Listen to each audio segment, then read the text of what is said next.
Welcome back to Creasonomics with your host, me, Mr. Gray.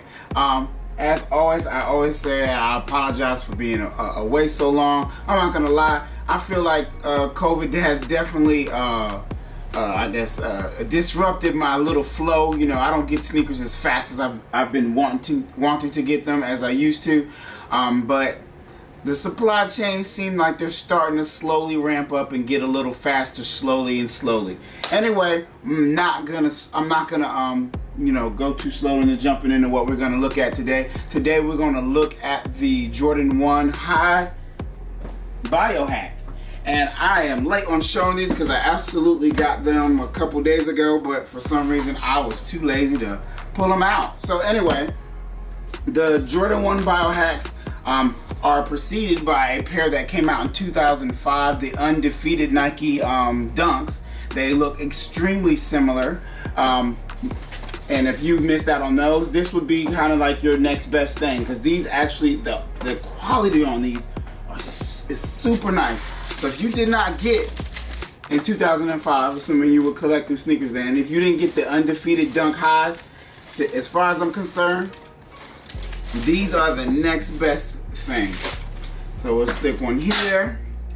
Get that, look, let's see. All right, get that spinning, and let's see what we got. So first, colors, and I may say this incorrectly, but I'm saying it regardless. The Baroque is Baroque brown and racer pink and black. 10.5, my size, and there she go. There's a lot to it, and so as far as I'm concerned, I'm gonna make up these colors. I mean, I know I read them off the box, but for what I'm gonna say these colors are, is gonna be a little bit different. So I'm gonna say, in my opinion, what the colors are. So the swoosh is like a silver, and it actually reminds me of the exact silver in the Japans or the Tokyos, whichever you want to call them. Jordan 1 Tokyos, Jordan 1 Japans. The silver is about identical. Actually, wow. It's practically identical to the swoosh in the Jordan 1 Tokyos or Jordan 1 Japans. So if you own these, then you know exactly, you can actually see it may not look exactly the same on camera, but in person, these two swooshes are exactly the same. Then here on the side panels, you have that nice little suede, and just, I guess to go ahead and preface it, the whole shoe is suede. Everything is suede, but it's just the way they put it together is really, really beautiful. So you have these dark black side panels here, as you can see on both sides. You have this, I'm not even gonna say an electric green. You have these mint green soles, something you don't see. I am, once again, as I've said before, I am an extreme fan of like those cream colored or off-white colored soles. I love them. I love when a Jordan 1 has that vintage look. No, of course, this does not give you that vintage look. It has a look as if you walked into a nuclear plant that was that's gone wild and has exploded recently. You got some biohazardous materials on your shoe, and your actual soles started actually glowing. That's what this looks like. It looks like a glowing mint green color on the midsoles you have right here. As you can see, the outsoles are black. The toe box is in aqua.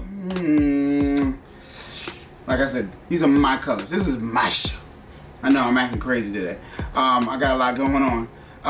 The toe box, I'm gonna say the toe box is a kind of a, and on camera it looks actually more like a mint, not a mint green. It looks more like to me it's like a, not turquoise, but wrong color. I need to work on my colors. It's definitely not a Carolina blue, but it's almost like an electric blue on the toe box. Then surrounding the toe box, you know, once again, more suede, because it's nothing but tons and tons of suede. You have that it's pretty much navy all the way around the toe box, all the way up through the eyelets is all that navy color. And so of course they're what they would call Baroque brown, or however you pronounce that, which I'm gonna call Travis Scott brown, because it looks just like the same colors of the that are on the Travis 1 Highs. And actually, the Travis 1 low. So let's compare that color too. So if you have the Travis 1 lows, let's see how the actual browns compare. So I'm gonna say and feel.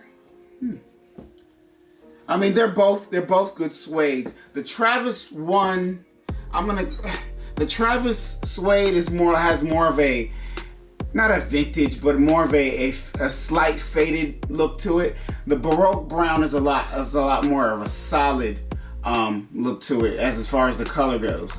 But the browns, I mean, from a distance, the browns practically look exactly the same. For the most part, but like I said, the Travis 1s have that kind of faded look to their suede. Then on the inside of the upper heel here, it's all black around the side to the top. Then you have that tongue, which is multicolored apparently.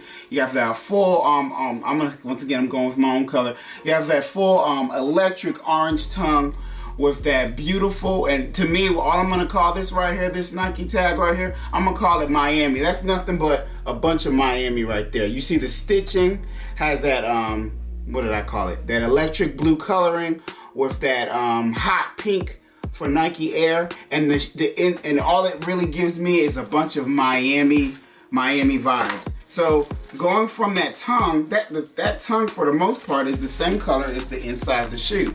What's the inside of the shoe also gives me Miami vibes. You got that hot pink and you got that electric blue down there, which is, it's crazy. The inside of the shoe pops. I mean, the outside of the shoe is perfect, but the inside of the shoe, I actually wouldn't mind Nike seeing a shoe with the colors on the inside of here on the outside, because I think these would be super, super fire.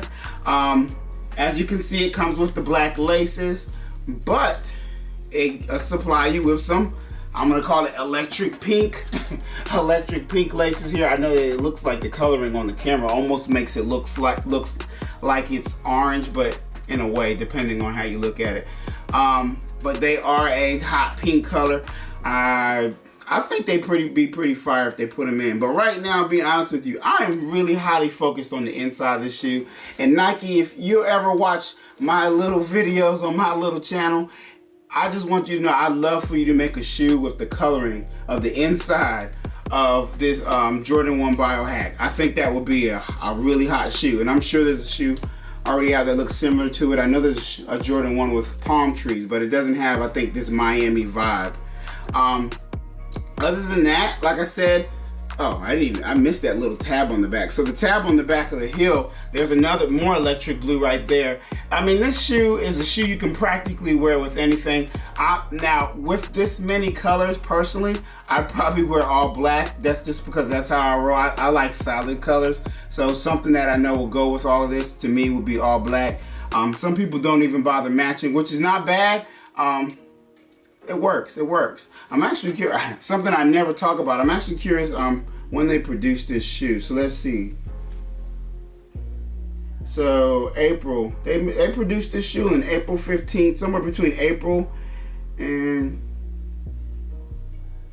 May. Yeah. April and May. Sorry, my eyes aren't the greatest. But yeah, so they knew they were gonna make this shoe probably before they told us about it, which is pretty much always the case. Anyway, I'm super rambling right now. I'm gonna stop. This shoe to me is a non-collab shoe that is absolutely worth the pickup, the aftermarket resale. I didn't really look at the aftermarket a lot because I knew I was gonna keep this shoe and I wasn't gonna use it as trade bait. So I think the last time I looked at it, this 10.5 was going for about $260, which, you know, these sold for $270 plus tax. So personally, if you really want this, I only see the price going up in the future. So I'd say get it now while the price is low. It's a fire shoe. Anyway, I'm not gonna hold you guys longer. I just wanna thank you for tuning in. And as always, I'm gonna just ask you, please subscribe. And also hit that notification button. So when I do drop a new video, you will get a notification knowing that I have dropped another fire video. Once again, thanks for tuning in. Mr. Gray out.